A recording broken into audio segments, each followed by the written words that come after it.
आज हम करेंगे हमारा एनसीईआरटी कक्षा 10 भूगोल विषय का तीसरा अध्याय, जिसका नाम है जल संसाधन।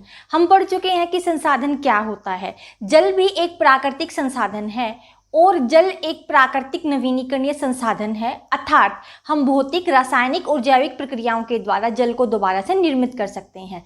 अब देखिए, धरातल के 3/4 भाग पर जल पाया जाता है। इस 3/4 भाग पर जो जल पाया जाता है उसमें से लवणीय जल 97.5% और अलवणीय जल 2.5% उपलब्ध है। लवणीय जल वो जल होता है जिसमें नमक होता है, जैसे सोडियम क्लोराइड या अन्य लवणों की प्रधानता रहती है। यह जल पीने योग्य या दैनिक जीवन के उपयोग हेतु नहीं होता, जबकि अलवणीय जल जो दो शब्दों के मेल से बना है, अ जमा लवणीय, अर्थात जिसमें लवण नहीं होते, वह जल हम उपयोग करते हैं। तो देखिए, जो हमारा नमकीन जल है या खारा पानी है, जो लवणीय जल है, वो महासागरों और समुद्रों में पाया जाता है। इसके विपरीत अलवणीय जल जो नमक रहित जल होता है, उस जल को हम दो रूपों में प्राप्त कर सकते हैं। एक तो भौम जल या भूमिगत जल और दूसरा सतही जल जो सतह पर पाया जाता है। सतह पर पाए जाने वाले जल को हम झीलों, नदियों इत्यादि के द्वारा प्राप्त कर सकते हैं। और भौम जल वो जल है जो धरती के अंदर चट्टानी कणों के बीच पाया जाता है। अब देखिए, मैं यहाँ लिखा हुआ है कि नवीनीकरणीय और पुनर्भरण जलीय चक्र द्वारा संपन्न, अर्थात जो भूमिगत जल है या सतही जल है, उस जल को हम दोबारा से नवीन रूप से प्राप्त कर सकते हैं। कैसे? देखिए, जब वाटर बॉडी होती है कोई, या कोई महासागर या समुद्र होता है, तो वाष्पीकरण की प्रक्रिया के दौरान, जब वाष्पीकरण की प्रक्रिया होती है, तो संघनन के बाद जब बादल बनते हैं, तो बादलों से वही जल दोबारा से आकर धरती पर वर्षा या बर्फ के रूप में गिरता है। तो इसको हम क्या कहते हैं? इसको कहते हैं कि हमारा जो जल है वो नवीनीकरण हो रहा है। अब देखिए आगे, जो अलवणीय जल है वो 2.5% ही हम उसको उपयोग कर पाते हैं, और वो भी उसमें से मेरा 70% भाग तो अंटार्कटिका, ग्रीनलैंड और पर्वतीय क्षेत्र है, और बचा हुआ 30% भूमिगत है। ये अंटार्कटिका क्षेत्र क्या होता है? जब हम दक्षिणी गोलार्ध की बात करते हैं, तो दक्षिणी गोलार्ध में मेरा 66.5 डिग्री से लेकर 90 डिग्री तक, या दक्षिणी ध्रुव या साउथ पोल तक जो भी क्षेत्र है, उस क्षेत्र को अंटार्कटिका हम कहेंगे। और ग्रीनलैंड बिल्कुल वही उत्तरी गोलार्ध में रहेगा। ये उत्तरी गोलार्ध में रहने वाला वो क्षेत्र है जो 66.5 डिग्री नॉर्थ से लेकर 90 डिग्री उत्तर, या फिर हम कह सकते हैं यह उत्तरी ध्रुव तक वाला क्षेत्र होता है।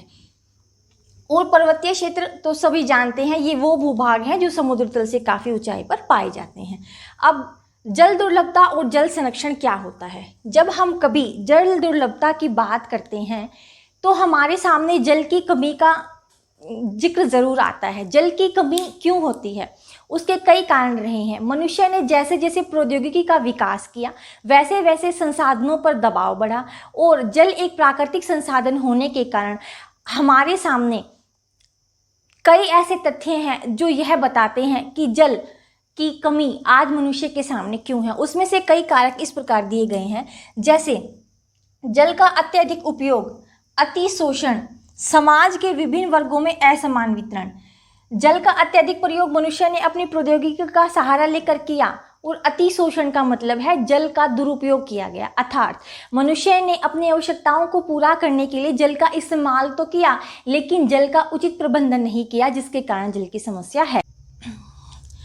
समाज के विभिन्न वर्गों में असमान वितरण से अभिप्राय यह है कि हर जगह पर, हर भौगोलिक स्थिति में जो पानी है वो समान रूप से उपलब्ध नहीं है। अगला है जल की दुर्लभता। जल की दुर्लभता वो होती है कि जब जल की मांग तो अधिक होती है और उसके विपरीत जल की पूर्ति कम होती है। जल की मांग हमारी आवश्यकताओं को पूरा करने के लिए होती है। कई कारण रहे हैं कि जल की मांग बढ़ी है। देखिए, औद्योगिकरण हुआ। जब भारत देश आज़ाद हुआ तो उद्योगों की स्थापना की गई। हमारे माननीय प्रधानमंत्री नेहरू जी ने देश के विकास की आधारशिला रखी और उद्योगों को प्रोत्साहन देने की बात की गई। तो जैसे ही औद्योगिकरण बढ़ा तो उद्योगों में एक तो जल संसाधन कच्चे माल को निर्मित करने के रूप में, और दूसरा वहाँ पर दैनिक जीवन के क्रियाकलापों को संपन्न करने के लिए प्रयोग किया जाने लगा। फलस्वरूप आज देश में बहुत से उद्योगों की स्थापना की जा चुकी है। जल की मांग निरंतर बढ़ रही है, उसकी अपेक्षा जल की पूर्ति हम नहीं कर पा रहे हैं, तो जल दुर्लभता की समस्या है। अगला, शहरीकरण। जैसे जैसे उद्योगों की स्थापना हुई वैसे वैसे शहरीकरण बढ़ा, अर्थात गांव के लोगों ने रोजगार प्राप्ति के लिए गांव को छोड़कर शहर की ओर पलायन किया, जिसके परिणाम स्वरूप आज जीवन शैली इस प्रकार की है कि बढ़ते हुए शहरीकरण ने जल संसाधन पर दबाव डाला है। जल की मांग बढ़ रही है लेकिन पूर्ति कम है, तो जल दुर्लभता का यह मुख्य कारण है। जल वितरण में असमानता। हमारा भारत देश जो एक विशेष भौगोलिक क्षेत्र में बंधा हुआ है, वहाँ हर समय हर स्थान पर एक समान वर्षा नहीं होती। यही कारण है कि मानिसराम जो मेघालय के पास स्थित है, वहाँ वार्षिक वर्षा बहुत अधिक होती है, जबकि जैसलमेर, फलोदी, बीकानेर जैसे राजस्थान वाले प्रदेश शुष्क क्षेत्र के अंतर्गत आते हैं। अर्थात वर्षा का असमान वितरण जल की दुर्लभता को दर्शाता है। फिर है जल प्रदूषण। जैसे जैसे उद्योगों की स्थापना की गई तो उद्योगों के अपशिष्ट की उचित प्रबंधन नहीं किए जाने के कारण जल प्रदूषण और भूमि प्रदूषण बढ़ा है। तो जल प्रदूषण बढ़ा है तो हम जल की दुर्लभता का सामना कर रहे हैं। बढ़ती हुई जनसंख्या। जैसे जैसे जनसंख्या बढ़ रही है, जल संसाधनों पर दबाव बढ़ रहा है। हर व्यक्ति की प्रतिदिन जल की मांग को पूरा करने के लिए हमारे पास जल संसाधन कम बढ़ते जा रहे हैं। यही कारण है कि आज प्रौद्योगिकी का सहारा लेकर मनुष्य खारे पानी को मीठा कर रहा है और डिसैलिनेशन या आरओ जैसी तकनीकों को अपनाया जा रहा है। अगला है सब पॉइंट है सिंचाई हेतु या अनाज उपजाने हेतु। भारत देश एक कृषि प्रधान देश रहा है, तो कृषि प्रधान देश होने के कारण हमारा जितना भी जल उपयोग है उसका 80% तो सिंचाई कार्यों में ही लग जाता है। उसके उपरांत भी गेहूं और चावल जैसी कुछ अन्य और भी फसलें हैं जिनको बहुत अधिक जल की आवश्यकता होती है। इस प्रकार हम कह सकते हैं कि जल की दुर्लभता आज मनुष्य के सामने एक समस्या के रूप में खड़ी हुई है। अब देखिए, यहाँ कुछ तथ्य लिखे हुए हैं कि जब जल का असमान वितरण है तो उसके पश्चात भी भारत देश में विश्व की 4% वर्षा होती है। अगर प्रति व्यक्ति जल उपलब्धता के संदर्भ में बात की जाए तो भारत का विश्व में 133वां स्थान आता है और नवीकरणीय योग्य जल संसाधन जो अब तक हमने 1897 वर्ग किलोमीटर क्षेत्र पर पाए जाने वाले जल संसाधन को नवीनीकृत कर लिया है।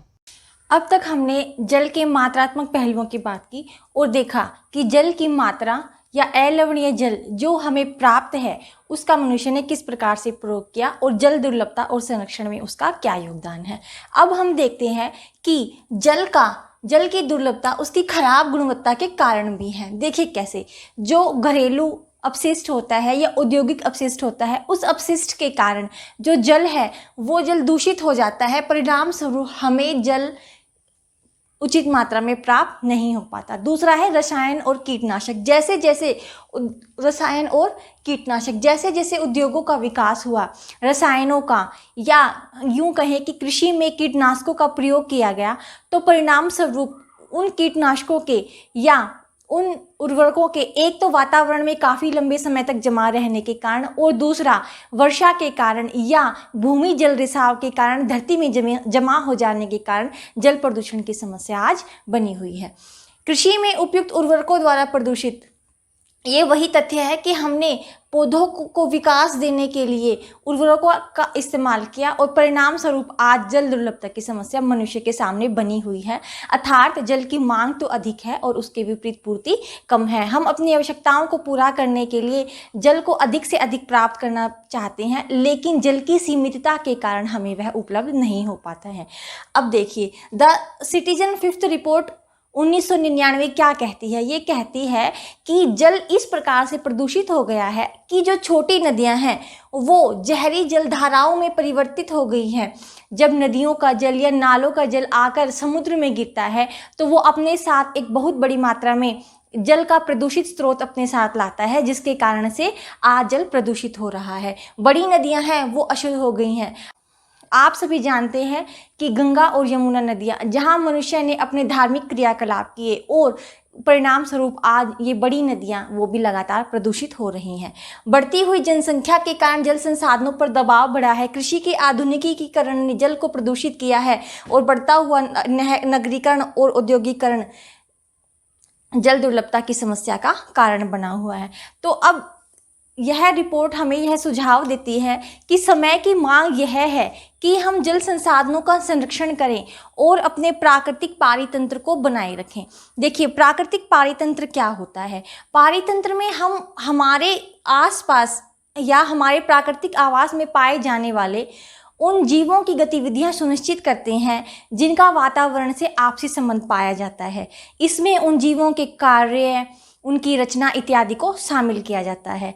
और समय की मांग यह है कि मनुष्य को स्वयं अपने स्वास्थ्य संबंधी खतरों से बचना चाहिए, अपनी आजीविका और अपने उत्पादन क्रियाओं की निरंतरता को सुनिश्चित करना चाहिए। तो अब हम देख सकते हैं कि संसाधनों की दुर्लभता ने किस प्रकार से मनुष्य को प्रभावित किया है। आगे हम देखेंगे कि जल संरक्षण क्या है और जल संरक्षण के लिए मनुष्य ने कौन कौन से उपाय आदिकाल से किए हैं और भी कई ऐसे कारगर उपाय हैं जो मनुष्य जल संरक्षण के लिए कर सकता है। नमस्ते।